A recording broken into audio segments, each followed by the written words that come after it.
قرآن نے، اب میں آتا ہوں اس طرف کہ قرآن نے جس چیز کو، قرآن نے کہا ہے کہ جو چیز جو ہے وہ مدار افضلیت ہے وہ تقوی ہے، اور قرآن نے یہ کہا کہ ان اکرمکم عند اللہ اتقاکم۔ میں سری نص پڑھ رہا ہوں، میں دلالت النص کی بات نہیں کر رہا، میں سری نص پڑھ رہا ہوں، ان اکرمکم عند اللہ اتقاکم۔ پھر آگے دوسری جگہ پر قرآن کہتا ہے وَسَيُجَنَّبُهَا الْأَتْقَى۔ یہاں پر میں چاہوں گا کہ یہ الاتقا کون ہے؟ الاتقا کس کو کہا ہے قرآن نے؟ کہ قرآن یہ کہتا ہے کہ مدار افضلیت جو ہے وہ الاتقا ہے۔ الاتقا یہاں پر یہ دیکھیے کہ صحیح حدیث پڑھ رہا ہوں جی، نبی کریم صلی اللہ تعالی علیہ وبارک وسلم نے ارشاد فرمایا ان اولیائی منکم المتقون، بالکل صحیح سند کے ساتھ، اس کی سند کے اندر کوئی غبار نہیں ہے، اگر کوئی غبار ہو تو بعد میں کوئی عالم مجھ سے پوچھ سکتا ہے۔ دوسری جگہ نبی پاک علیہ الصلوۃ والسلام نے ارشاد فرمایا ان اول الناس بی المتقون من کانوا وحیث کانوا۔ نبی پاک علیہ الصلوۃ والسلام نے ارشاد فرمایا الاتقا پر جو الف لام یہاں پر داخل ہے یہ قطعا موصولہ نہیں ہے۔ میں چاہوں گا علامہ صاحب میری اس بات کا جواب دیں اپنی ٹرم کے اندر۔ الاتقا پر جو الف لام داخل ہے یہ قطعا موصولہ نہیں ہے، اس پر نحات کا اجماع ہے کہ الف لام موصولہ نہیں ہے۔ اس میں تفضیل پر جو الف لام داخل ہوتا ہے، یہ اس میں تفضیل پر جو الف لام داخل ہوتا ہے موصولہ نہیں ہوتا، بلکہ اس میں فاعل پر داخل ہونے والا الف لام موصولہ ہوتا ہے۔ دوسری بات، الف لام تعریفی عموم کا فائدہ اس وقت دیتا ہے، یہاں پر اگر یہ خط سے ظاہر کیا جائے کہ الف لام تعریفی ہے تو یہاں پر یہ الف لام تعریفی بھی نہیں ہے، الاتقا خاص شخصیت موجود ہے، مراد ہے۔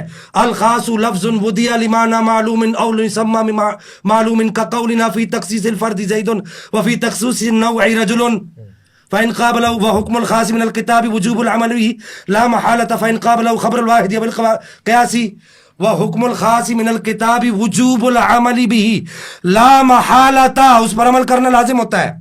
تو یہ الف لام یہ تعریفی نہیں ہو سکتا کیونکہ وہ عموم کا فائدہ اس وقت دیتا ہے جب جمع کے صیغے پر داخل ہو، یہاں یہ جمع کے صیغے پر داخل نہیں ہو رہا۔ امام فخر الدین رازی فرماتے ہیں کہ یہ اصول میں یہ بات مقرر ہو چکی ہے، مقررہ قاعدہ ہے کہ جب الف لام مفرد پر داخل ہوتا ہے تو خصوص کا فائدہ دیتا ہے۔ الخاص لفظ ودی لمعنى معلوم او لمسمى معلوم، میری اس بات کو یاد رکھا جائے۔ پھر وہ آگے کہتے ہیں کہ نمبر 3، اس میں تفضیل میں عموم نہیں ہوتا، یہ اس میں تفضیل ہے، اس میں تفضیل میں عموم نہیں ہوتا بلکہ اس کی وضعی تخصیص کے لیے ہوتی ہے، کیونکہ اس میں تفضیل موصوف کی صفت کے ساتھ تفرد پر دلالت کرتا ہے، اور یہ تفرد اس بات پر دال ہے کہ کوئی دوسرا اس کے ساتھ اس صفت میں مساوی نہیں۔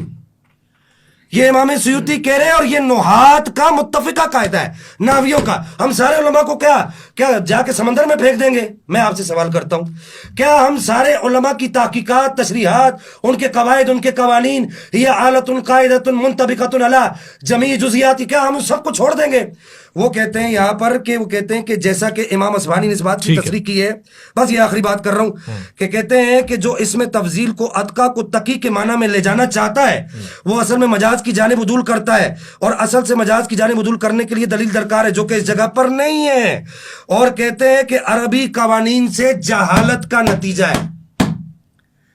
اویس بھائی، یہ ہمارا درد امت نہیں سمجھ رہی، عربی کا فضائل کی بات نہیں کر رہا، افضلیت کی بات کر رہا ہوں۔ وہ کہتے ہیں کہ عربی قوانین سے جہالت کا نتیجہ ہے، میں وہ عربی عبارت بھی پڑھوں، عبارتیں بھی پڑھوں، لیکن ابھی وقت نہیں ہے۔ عربی قوانین سے جہالت کا نتیجہ ہے کہ یہاں پر الاتقا سے مراد جناب صدیق اکبر رضی اللہ تعالیٰ وارضہ عنہ کو نہیں لیا جاتا۔ میں یہاں پر جو سوال ان پر چھوڑے وہ بھی چاہوں گا، خلافت راشدہ کی جو بات کی ہے، خلافت راشدہ خاصہ کی، میں چاہوں گا کہ یہ اس کا بھی جواب دیں، اور پھر اس کے بعد یہ جو میں نے آپ کو یہ بتایا ہے یہ شیخ الاسلام صاحب کی، اس کا بھی جواب دیں، پیر ملی شاہ صاحب رحمہ اللہ کا بھی جواب دیں، اور پھر اس کے بعد جو ضعیف جو انہوں نے کہا کہ جی ضعیف حدیث جو ہے وہ معتبر ہے، یہ بات فضیلت کی ہے ہی نہیں، یہاں پر بات باب العقائد کی افضلیت کی ہے۔